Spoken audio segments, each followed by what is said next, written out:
para depois ouvir.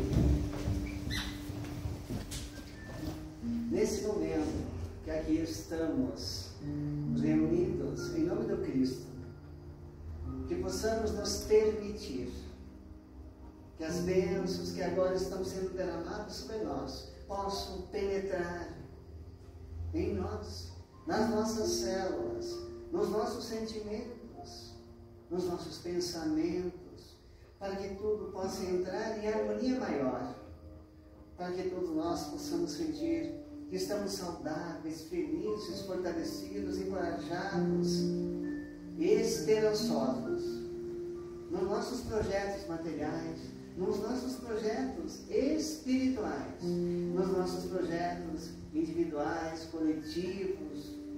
Nós estamos abençoados, todos nós, porque a espiritualidade nesse momento que aqui trabalha, coloca fluidos, balsâmicos, curadores, luminosos, mansos, doces, que cada um mais precisa, para que através da fala do nosso irmão Ademir possamos conhecer, possamos refletir e entender um pouco melhor essa palavra tão pequena que faz tantas coisas maravilhosas, a fé. Que Deus abençoe a cada um, abençoe-nos na nossa caminhada, na nossa jornada, e que possamos sair daqui muito mais fortalecidos, materialmente e espiritualmente. E que Jesus abençoe a todos nós. Abrimos assim nosso trabalho com alegria. Que assim seja. Que assim seja. Fique à vontade, meu irmão.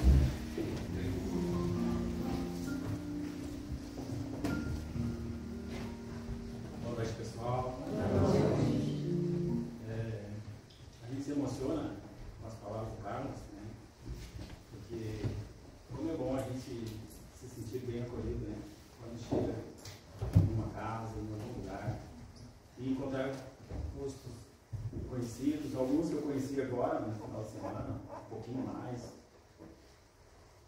Esse calor humano, esse calor, essa energia, dessa espiritualidade maravilhosa, né, guiada pelo governador central do orbe terrestre, nosso mestre Jesus Cristo, né, nos faz com que a gente se torne um trabalhador. O Carlos falou trabalhador da sociedade espírita, né, da casa espírita.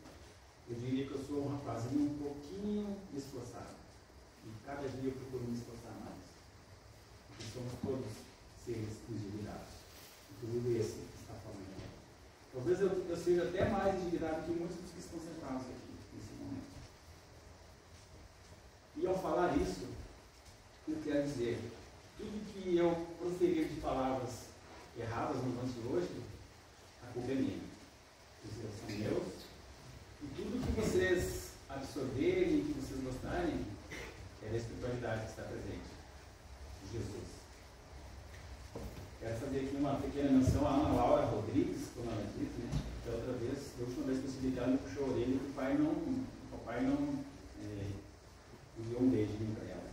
Então, filha, Ana Laura, sinta-se abraçada pelo pai, beijinho, a Maria esposa Kátia, né? O seio doméstico, né, que nos dá paz, né? Para que a gente possa superar as adversidades. E como é bom a gente ter alguém para caminhar de mãos dadas conosco em todos os momentos de nossas vidas, principalmente nas dificuldades.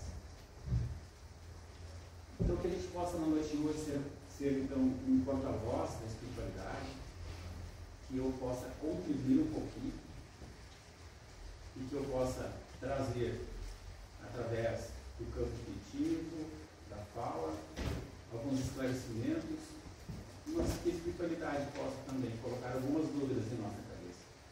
Porque a dúvida, muitas vezes, faz com que eu saia da zona de conforto. E vá em busca de conhecer a verdade, João 8,32, né? Conhecereis a verdade e a verdade vos libertará. Mas que verdade é essa?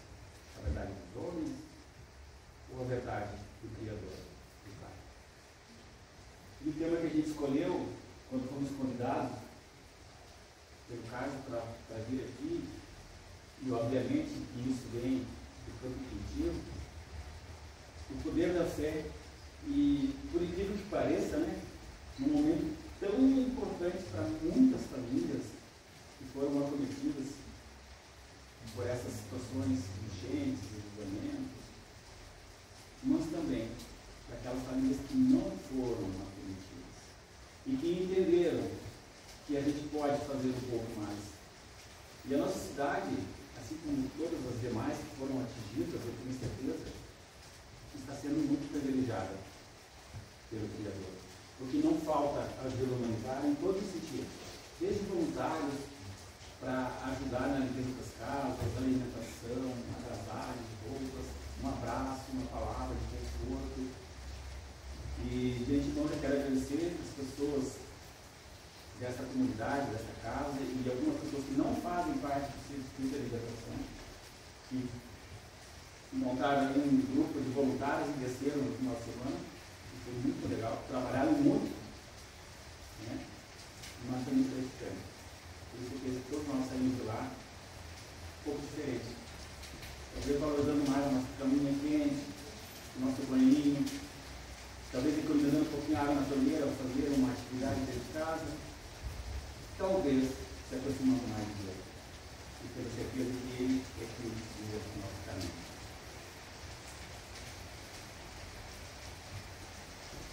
Para nós falarmos sobre o poder da fé, a gente vai, num primeiro momento, retornar um pouquinho no passado.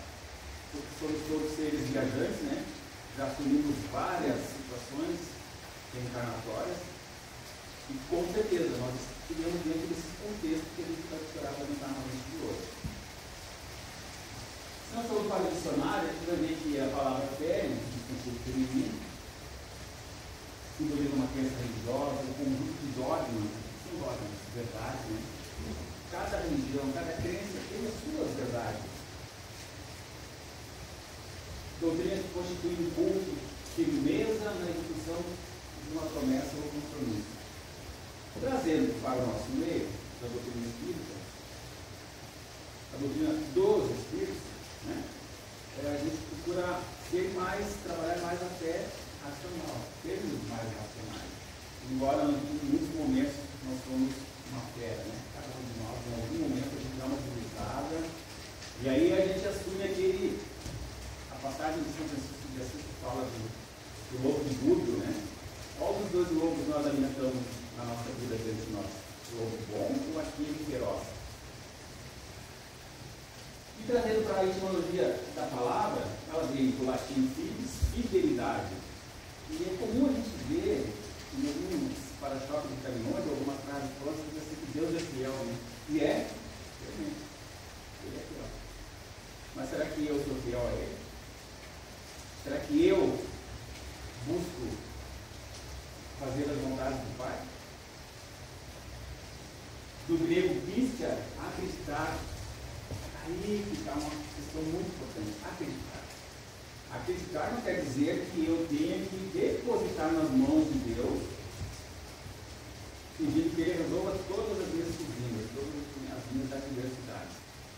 É doação, né? Oração, orar e partir para a ação. Estar em movimento, buscar fazer algo. Então, fé como determinação. Aí entra a questão da fé humana, né? Todos nós buscamos ter um emprego legal, evoluir dentro do trabalho nosso, estudar, fazer uma faculdade. É assim que cada um acredite em si.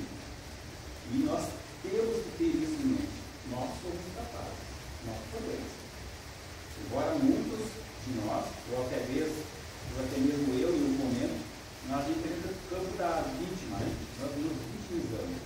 E pedimos e queremos que as pessoas da família, que o meu patrão, que o meu chefe, que eles façam com que eu tenha um ambiente saudável de trabalho, que eu possa evoluir, mas eu não faço por merecer. Então a gente precisa trabalhar a firmeza, né, na execução dos nossos objetivos, determinar, planejar, executar. Se vamos conseguir, aí é outra história, mas a gente vai partir para a ação. A fé religiosa, ela está dentro de um contexto religioso, encontramos muitas exceções para o termo fé. Por quê? Eu venho de uma família católica, tenho familiares católicos, tenho familiares evangélicos, e a gente se dá muito bem. A gente conversa muito bem, se respeitando, obviamente, né? Dentro do entendimento de cada um. E é até engraçado, para mim ser curioso, que muitas vezes, na roda de conversa de família, no chimarrão, eles me questionam algumas questões atreladas ao doutrina do Espírito, o processo reencarnatório, o porquê que uma criança em eternidade ela morre, né, na linguagem popular, por que fulano que é tão mal, ele permanece vivo enquanto pessoas tão boas retornam, né? E a gente, à luz da doutrina do Espírito, tirando o nosso personalismo, e trabalhando bastante no detalhe, a gente tenta apresentar esse conceito para as pessoas. E aí entra os campos da cronicidade. Tem familiares que entraram como curiosos e hoje são dentro da doutrina do Espírito.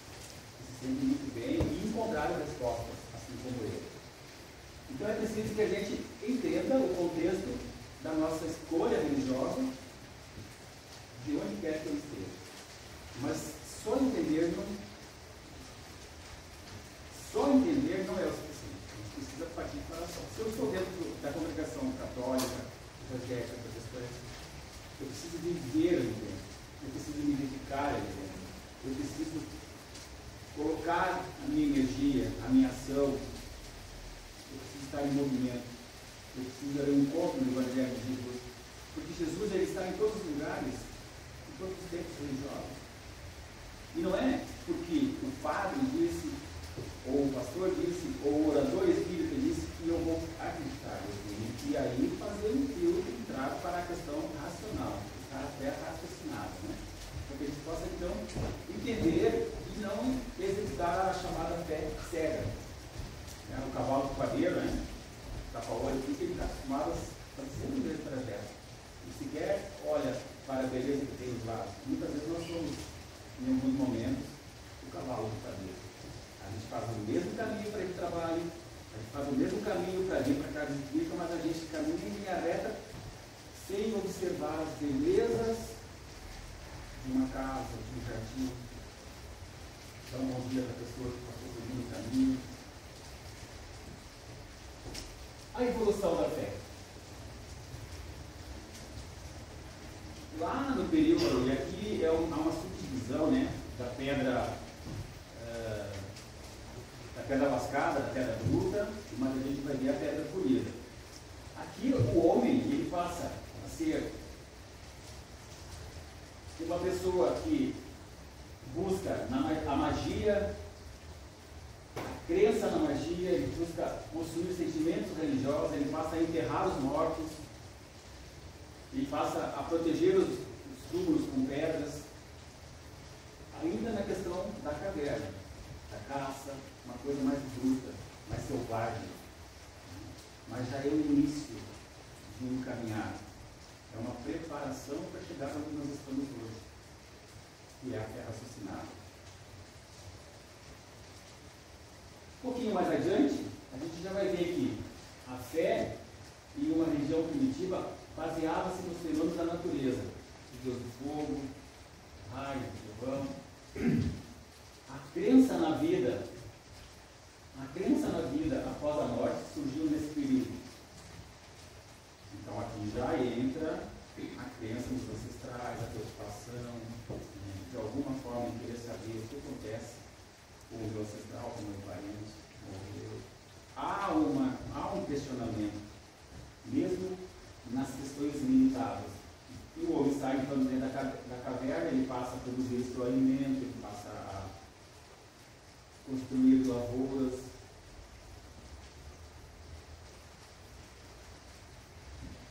Um pouquinho mais adiante, esse rapaz aqui, esse filósofo grego, Xenofante, as religiões da antiguidade retratavam a cultura de seus povos.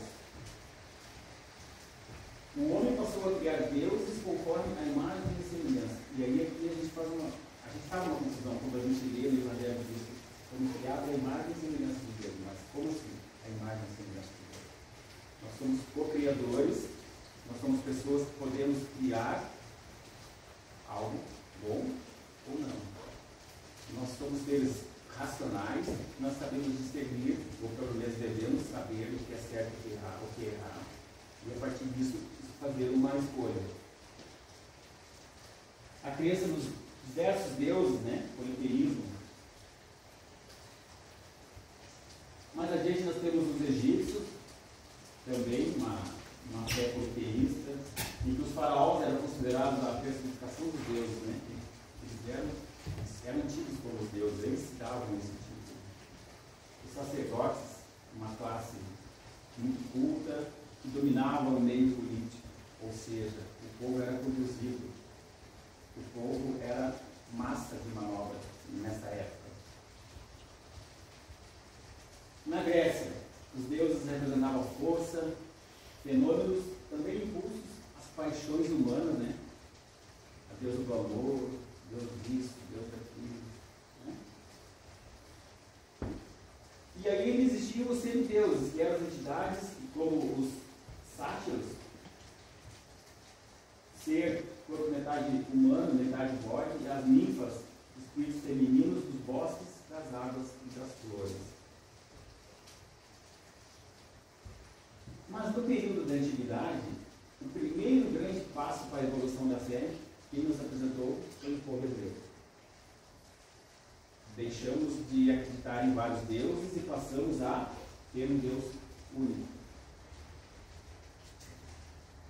A fé rudimentar dos povos pré-históricos dá lugar, então, à crença de um Deus único.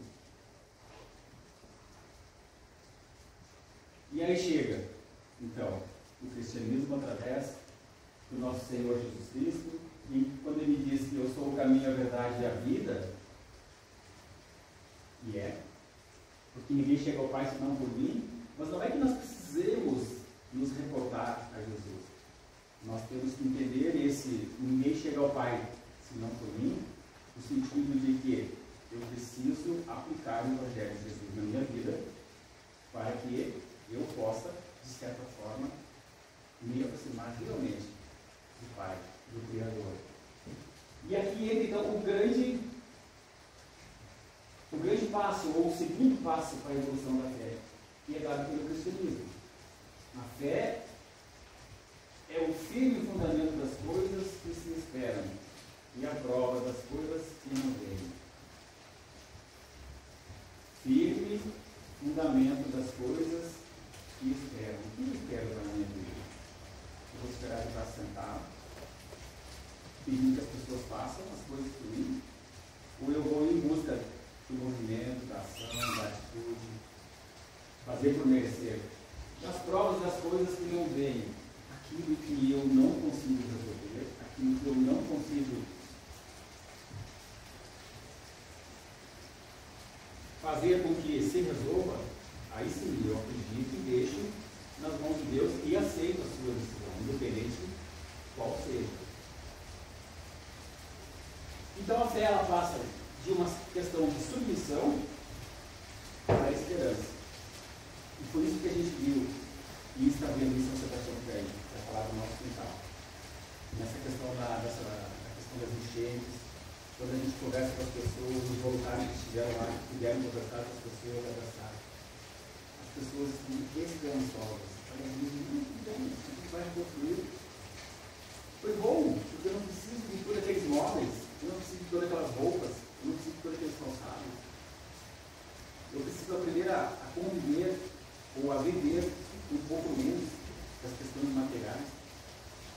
E isso faz com que eu admiro e muitos que não foram acometidos pelas enchentes tenhamos um olhar diferente para a nossa vida. Saber que eu posso também viver com muito menos dessas questões materiais. Eu posso, daqui a pouco, ajudar mais as pessoas, ser mais caridoso, ser mais solidário. Não preciso eu esperar uma enchente, um terremoto, uma tragédia, para daí eu passar a fazer os movimentos de auxiliar semelhantes. fé imposta, ela vai dar lugar, então, ao aprendizado. Porque a gente aprende nessas situações, e muito. A gente trouxe um pouquinho da questão do Immanuel, e é com ele mesmo, o Kant, ele é um filósofo alemão. Uma das suas obras, A Vitória do Princípio Bom sobre o Princípio Mal, e a construção de um reino de Deus sobre a terra, ele trabalha a passagem gradual da fé eclesiástica para o domínio da pura fé religiosa. A fé dogmática daria lugar definitivamente para a fé racional. E aqui entra o terceiro passo da fé como evolução. E é uma preparação tal qual foi, e a gente vai ver mais adiante. O que aconteceu? Qual foi a preparação que foi feita para a vinda de Jesus? João Batista, né? Ele veio e preparou o caminho para o Mestre.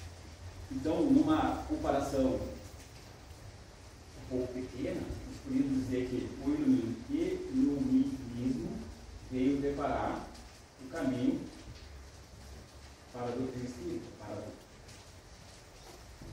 o Evangelho catalogado por Allan Kardec nas suas obras, apresentado um trabalho científico, porque ele foi sim preparado. Tanto que tinha um plano B. Quem estuda a doutrina espírita sabe que se porventura Kardec fracassasse na sua missão, aí entra a diferença entre médiuns trabalhadores, né, ferramentas enferrujadas, como nós, trabalhadores de casas espíritas, para médiuns missionários, né, Chico Xavier, Oswaldo Cruz e tantos outros, Maria Teresa de Calcutá, São Francisco de Assis. Então, se porventura Hipólito Leon Trinidade Baio, que ele assume esse pseudônimo de Allan Kardec, que foi um dos nomes que ele teve em uma das suas vidas, falhasse, já tinha plano dele. Deus é perfeito na sua obra. E quem não conhece a história, busque conhecer para ver quem seria, quem é que estava preparado para suceder Allan Kardec, se caso ele falhasse.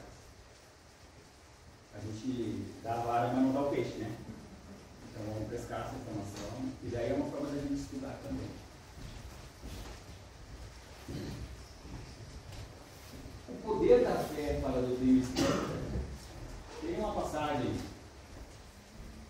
São Mateus, capítulo 17, em que Jesus, quando ele veio ao encontro do povo, um homem lhe aproximou, e lançando-se de joelhos a seus pés, disse: Senhor, tenha piedade do meu filho, que é lunático e sofre muito, pois cai muitas vezes no fogo e muitas vezes na água. Apresentei-o aos seus discípulos, mas eles não puderam curar. Que tamanho era a fé desses discípulos, Senhor? Que eles não conseguiram curar esse homem. Que tamanho é a nossa fé? Ou será que nós temos fé? A gente precisa fazer essas reflexões, essas perguntas para nós mesmos, porque tem diferença de uma fé humana, da fé divina, para a fé raciocinada. A fé humana é quando eu busco crescer profissionalmente, quando eu busco as coisas da terra, aquilo que me faz bem, que me dá satisfação. Mas eu creio em mim, eu sei que eu tenho condições, né? Eu confio, eu acredito em mim, e eu vou atrás. Então eu exercito a minha fé humana. A fé divina, e eu já fiz isso, muitas vezes a gente terceiriza a Deus aquilo que cabe a nós no primeiro momento fazer. Porque quando eu digo assim, ó, graças a Deus vai dar tudo certo, tá, tudo bem, graças a Deus tudo poderá dar certo. Mas qual é o certo na minha entendimento, na minha concepção? É a minha vontade. Eu quero que dê certo. Mas e se não der certo? Aí eu vou julgar, vou criticar, vou culpar Deus. Se não deu certo, é porque estava dentro do meu processo, do meu plano reencarnatório, eu pedi isso. Quem estuda a doutrina espírita sabe que todos nós, todos, independente se eu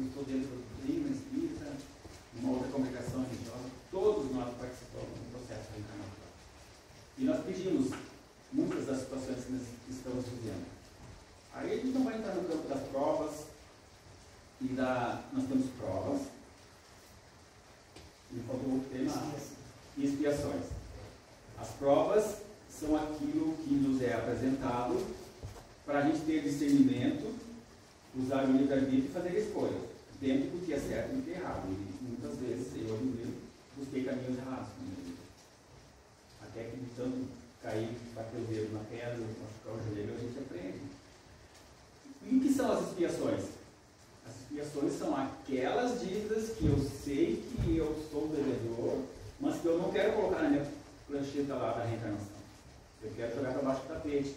Aí ali o benfeitor, o pessoal lá, planeja, né? Não pode ter assim, não, eu devia estar esquecendo disso.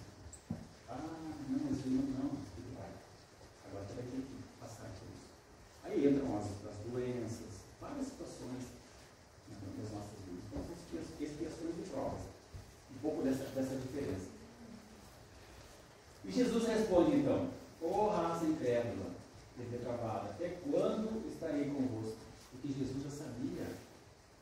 Jesus, o nosso divino mestre, ele sabia até quando ele está com seus discípulos. Por isso que ele diz: até quando estarei convosco? Ou seja, vocês não estão aprendendo comigo? Eu estou aqui e quando eu não estiver mais? Os ensinamentos de Jesus estão aí há mais de 2000 anos. E quem de nós busca aplicar o Evangelho dele? Na nossa vida, no nosso dia a dia. Sem fazer julgamento de um ou de outro. A gente precisa buscar sempre aplicar os ensinos do Mestre. Até quando vos sofrereis? Trazei-me aqui esse menino. E tendo Jesus ameaçado o demônio, que hoje nós sabemos que o demônio não existe, né? Mas aqui é um texto bíblico, né? E a gente trouxe a origem da palavra. O que são os demônios na nossa vida? Hoje, dentro do pouco conhecimento que a gente tem dos estudos da doutrina espírita, os demônios são os nossos erros, são as nossas dívidas que nós temos que saldar. É a nossa consciência que nos cobra. É eu que não perdoo, eu que sou egoísta. Então, os demônios se associam à lei de causa e efeito, à afinidade. O que eu penso ao longo do dia? O meu pensar atrai presenças espirituais para mim. Pessoa que... Basta a gente pensar assim, ó, avaliar. Quando eu sou muito irritadinho, nervosinho, né? Quem são as pessoas que estão do meu lado, assim, normalmente? No dia a dia? Pessoas iguais a mim. E aí eu digo, mas eu não suporto aquele fulano. O cara está dizendo a mesma coisa que mim, mas não suporta ele. Mas é a lei de afinidade. Então nós precisamos entender isso e mudar a faixa de energia para que a gente possa nos tornar mais calmos, né? E repelir aquela energia, aquela presença daquele trabalhador, daquele amigo, daquele familiar, mudar. Mas quando a gente é assim, a gente está vendo as pessoas com os olhos biológicos, mas e as companhias espirituais que sentam à mesa conosco, que assistem TV conosco, que dormem conosco na nossa cama? Os discípulos vieram então ter com Jesus, em particular, e lhe perguntaram: por que não podemos nós outros expulsar esse demônio? Aquilo Jesus lhes diz: por causa da vossa incredulidade. Pois em verdade vos digo, se tivesseis a fé do tamanho de um grão de mostarda, não precisa ser tão grande, né? Mas ela precisa ser sincera, verdadeira. Direis a esta montanha, transporta-te daí para ali, e ela se transportaria. Nada você seria impossível. O que são as montanhas? Jesus falava por parábola, né? Quem tiver olhos de ver, que veja. Quem tiver ouvidos de ouvir, que ouça. E muitos de nós que estávamos presentes naquela época, nós não tínhamos nenhum olho. Nós não ouvíamos e nós não enxergávamos. Ou seja, nós ignorávamos o Evangelho do Senhor. Trazendo no sentido moral, quer dizer, as montanhas são as nossas dificuldades, as nossas resistências em querer mudar. Quem de nós já não disse ou já não ouviu alguém dizer assim, eu sou assim e não vou mudar. Quem quiser que me aceite assim. Eu já disse isso no passado. E agradeço. Agradeço a Jesus, a equipe espiritual, o meu anjo da guarda, por não ter desistido de mim. Porque eles têm tantos afazeres, o nosso benfeitor amigo, o nosso anjo de guarda, a espiritualidade de luz que nos acompanha, eles têm tanto trabalho. Eles poderiam simplesmente dizer, então tá, tudo bem, fica aí então, com as tuas certezas, com as tuas resistências, com as tuas dificuldades, com a tua má vontade de querer mudar, de ser bom, de prosperar, e nós vamos ajudar aqueles que querem. Mas mesmo assim, Deus, na sua infinita misericórdia, piedade e amor, Ele não abandona nenhum dos seus filhos. Conversávamos um pouquinho fora com o Fabiano. Se nós temos hoje muitas coisas para fazer nessa questão que está acontecendo das enchentes, ajudar as pessoas, isso que a gente está vendo são verdadeiros cenários de guerra. Para quem não visualizou ainda uma cidade acometida por uma enchente e quem teve o prazer de ir, num cenário de guerra só falta os tanques, falta bem pouco, casas destruídas, pessoas abatidas. E aí a gente fica pensando, Deus, qual é o propósito que Ele tem para tudo isso? E aí a gente fica conversando e questionando e perguntando para nós mesmos, mas a gente sabe a resposta. Essa solidariedade que está acontecendo, o Brasil está unido hoje, em prol do Rio Grande do Sul. A gente vê movimentos de tudo que é lado. Pessoas com grandes posses, pessoas humildes, crianças. A gente se sensibiliza, né? A gente que está distante, às vezes está em casa, a gente talvez não possa estar lá, mas a gente doa um cobertor, a gente doa um abrigo, a gente doa um alimento, a gente faz um movimento para ajudar. Se a gente vê muita coisa para fazer com os olhos físicos, os trabalhadores de casas espíritas que fazem parte de equipes mediúnicas, que são trabalhos de intercâmbio mediúnico, mediações entre o corpo físico, terra e o plano espiritual. Há muitos irmãozinhos, muitas pessoas que desencanaram nessas condições aqui, que estão perdidos por ele. E a espiritualidade vai fazer um trabalho gigantesco para acolher essas pessoas. Nós, quando vamos, como corpo de voluntários, ajudar pessoas a limpar as suas casas, levar alimento, levar roupa, levar agasalho, nós estamos acolhendo essas pessoas dentro das nossas condições. Mas e aqueles que desencarnam, que não sabem de morrer, que não aceitam de morrer, que querem voltar para casa? Eles são acolhidos pela espiritualidade. E aí alguns poderiam perguntar assim, tá, mas por que então que se a espiritualidade consegue auxiliar essas pessoas que morreram, que desencarnaram, que estão do outro lado, mas por que elas precisam de uma pessoa, de um corpo físico, de um médium? Justamente para que o choque anímico, o contato da nossa energia animalizada, digamos assim, possa ser usada pela espiritualidade superior para fazer com que aquele ser se acalme, ele vai entendendo o processo, seja trazido um familiar que já se encontra na espiritualidade em condições de esclarecimento, de ajudar, de auxiliar. E eles vão. Por isso que é muito importante, pessoal, estudar a doutrina dos Espíritos. Para que a gente não passe nessa escola chamada Terra só comendo merenda. E chegar no final e sermos reprovados. O que eu quero dizer com isso? Temos que voltar. Nós vamos voltar, sim, para o planeta Terra. Mas esperamos que a gente tenha condições de voltar já para o planeta regenerado daqui a uns anos, né?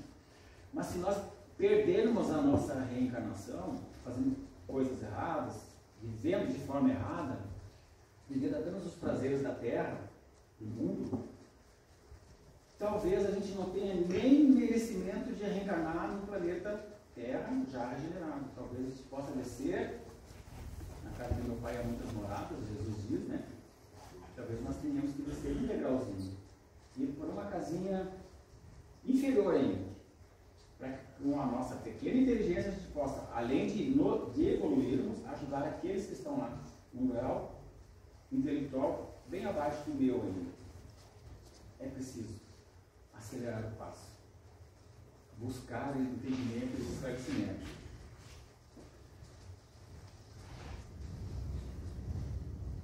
Então aqui, nesse processo todo que a gente procurou apresentar, a fé robusta,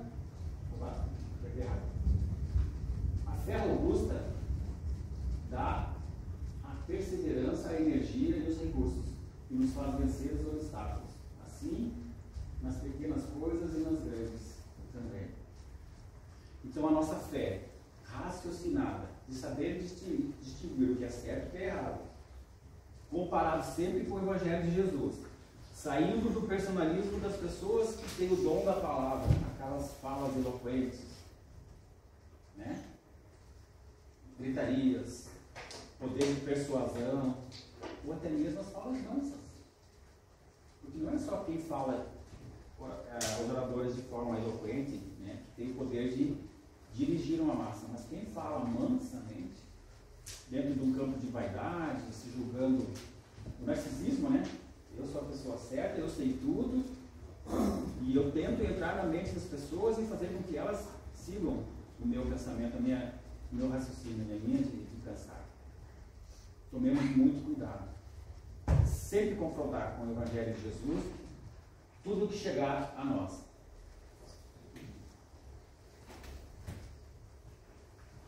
A fé sincera e verdadeira é sempre calma, faculta a paciência e sabe esperar. Então nós precisamos ter calma, saber esperar no momento certo, confrontar as informações.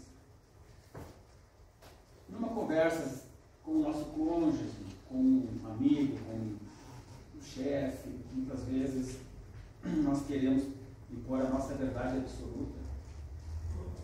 E às vezes a minha verdade absoluta não é a melhor para mim.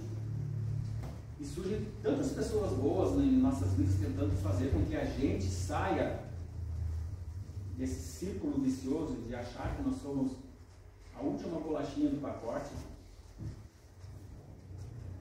que com o passar do tempo, quando a gente se vê diante de adversidades em que tu vê que não tem mais saída, e tu abre o coração para Deus, para Jesus, e Ele, através das situações que vem ali na frente, Ele te coloca pessoas maravilhosas na vida, a gente vê que o quanto nós estávamos errados nesse sentido. Certa vez, eu estava na minha casa, eu tinha me divorciado, me permito trazer um pouquinho de uma particularidade, mas só para contextualizar o que eu quero dizer. E eu não...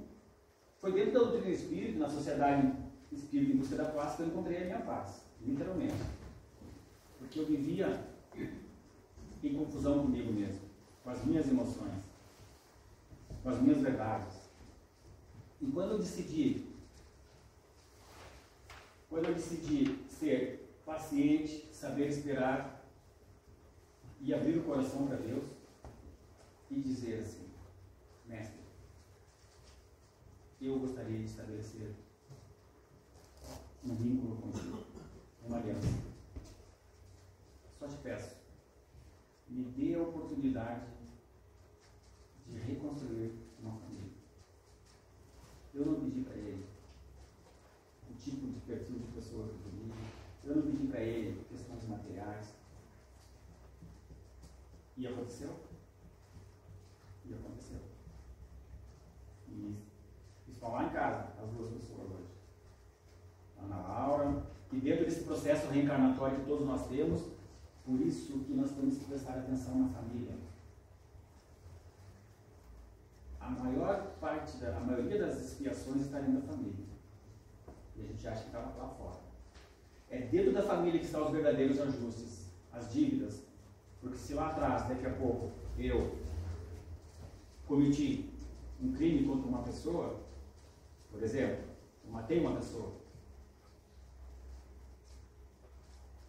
a bondade divina, a misericórdia de Deus vai me dar a oportunidade de daqui a pouco ter essa pessoa junto a mim. Talvez como esposa, talvez como filho, talvez como pai, talvez como avô.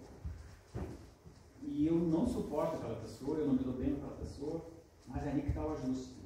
Não estou dizendo que nesse sentido, com relação à família que eu tenho hoje, nesse sentido não. Mas eu pedi a oportunidade, ele me deu a oportunidade e eu abracei a oportunidade. E é uma família que caminha junta na questão da doutrina espírita. Quem nos conhece sabe que a gente procura se esforçar cada vez mais, assim como muitos de vocês, que a gente também conhece.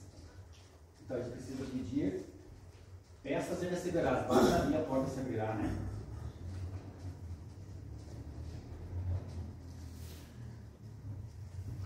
A fé sincera e verdadeira é sempre calma, faculta e paciente, que sabe esperar. Por que eu estou reforçando isso aqui? Porque nós somos seres ansiosos, né? A gente vive no futuro ou a gente fica lá no passado. E esquece do presente que Deus nos deu, que é o dia de hoje. Nós queremos coisas para ontem e muitas vezes vivemos no passado. E esquecemos de construir o presente, de estar com os dois pés no dia de hoje.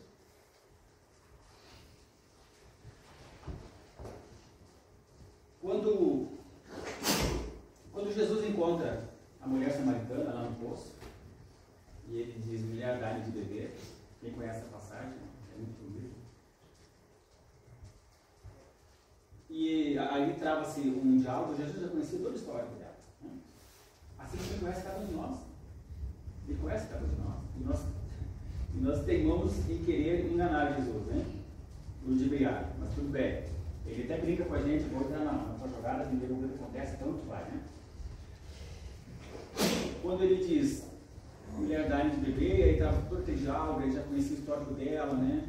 Tu tem um marido, mas tu não tem, já tem tantas pessoas na tua vida. Nós precisamos beber da água viva, que é o Mestre, que é o Evangelho de Jesus, para que a gente possa não mais ter sede, para que a gente possa, de fato, e com certeza, uma verdade muito grande nos nossos corações, nos tornarmos pessoas melhores. Aceitar o outro como ele é, sem julgar, sem criticar, mas também olhar para dentro de nós mesmos e reconhecer que nós somos orgulhosos, que nós somos vaidosos, que nós olhamos de cima para baixo com muitas pessoas. Fazer o semelhante àquilo que gostaria que fizessem a nós. A gente vê nas doações que chegam lá, pessoas com muito cuidado, uma roupinha limpa, lavadinha, tudo prontinho, mas a gente também vê o ADB que mandou a roupa rasgada, manchada. Onde está o exercício do Evangelho do Cristo para essas pessoas? Uma coisa tão pequena. A pessoa não vai nem saber quem foi que colocou isso. Tanto quem fez com capricho, tanto quem fez de uma forma desleixada. Mas não é isso que vale. Deus, Ele nos conhece pelo nosso coração, pela nossa bondade. E nós não precisamos mudar o jeito de ser para agradar as pessoas. Nós temos que mudar o jeito de ser para agradar a Deus, para ter o Mestre Jesus Cristo mais próximo a nós. Porque quanto mais a gente se envolve no bem, mais a gente recebe, a nossa família recebe. Eu, você, minha filha, meus filhos, a família como um todo, a proteção espiritual. Exercitar a fé raciocinada permite que eu deixe de buscar só as coisas da terra. Construir tesouros para o céu. Nada fica. A gente está vendo as enchentes, casas, palacetes. Hoje está todo mundo igual lá no Caribe. Quem é rico, quem é humilde, quem é branco, quem é preto, quem é pardo, quem tem carro, quem está a pé. Todos foram afetados. Todos, de alguma forma, foram afetados. E eu tenho plena certeza que é esse o ensinamento que Deus quer para todos nós. que nós sejamos mais solidários conosco mesmo, com quem está conosco dentro de casa, porque muitas vezes eu, Ademir, sou bom, amável, caridoso com o povo lá fora. Eu sou truculento dentro de casa. Quantas vezes a gente sai de casa e esquece de dar um beijo na esposa, ou vice-versa? Um beijo na filha. Quantas vezes a gente esquece de fazer uma oração quando abre os olhos para agradecer a noite que teve, por tudo que eu tenho, e pedir proteção para o dia? E quantas vezes eu deixo de fazer o que Santo Agostinho nos ensinou para chegar no final do turno, no final do dia, de todas as minhas atividades, já lá no meu leito de descanso, fazer uma reflexão do que eu produzi ao longo do dia? Será que eu fiz mais coisas legais, positivas, ou mais coisas ruins, digamos assim? Essa é a mensagem final que a gente quer deixar. Porque Jesus nos disse que o reino de Deus não vem com aparência exterior, nem dirão ele aqui ou ele ali. Porque eis que o reino de Deus está dentro de nós. O reino de Deus está dentro de nós. E é aqui, dentro do meu coração, do coração de cada um de vocês, que está o verdadeiro tesouro. Se é que eu deveria ter um tesouro no meu coração. Gratidão a essa casa, gratidão a todos os trabalhadores, a gratidão às pessoas da plateia, gratidão à espiritualidade que nos mostra. E deixo aqui mais uma vez registrado o agradecimento em nome da comunidade caiense, da Sociedade Espírita em Busca da Paz, pelos movimentos das casas espíritas co-irmãs que a gente conhece, Walter, Libertação aqui, o pessoal de São Marcos, as Estrelas Douradas do Senhor, de Nova Prata, e as pessoas anônimas da comunidade, que não fazem parte da nossa escolha religiosa, digamos assim, mas que são pessoas boas que estão fazendo a diferença. Muito obrigado, Carlos. Obrigado a essa casa. Podemos. Aqueles que se sentirem confortáveis, então, fechem os olhos, mentalizem a imagem do Senhor Jesus Cristo. Busquem a conexão positiva com o seu benfeitor amigo, seu anjo de guarda. E a ti, Senhor, Mestre, gratidão por todos os ensinos que você nos apresentou. Gratidão à espiritualidade superior que se faz presente nessa casa por estar acolhendo a todos os irmãos encarnados que cada um de nós encarnado trouxe, e aqueles que foram acolhidos, socorridos pelas ruas, pedidos, vagando, rogando, Senhor Jesus Cristo, que a tua luz seja direcionada aos asilos, aos hospitais, às penitenciárias, a todas as pessoas nos dois planos que estão em necessidade.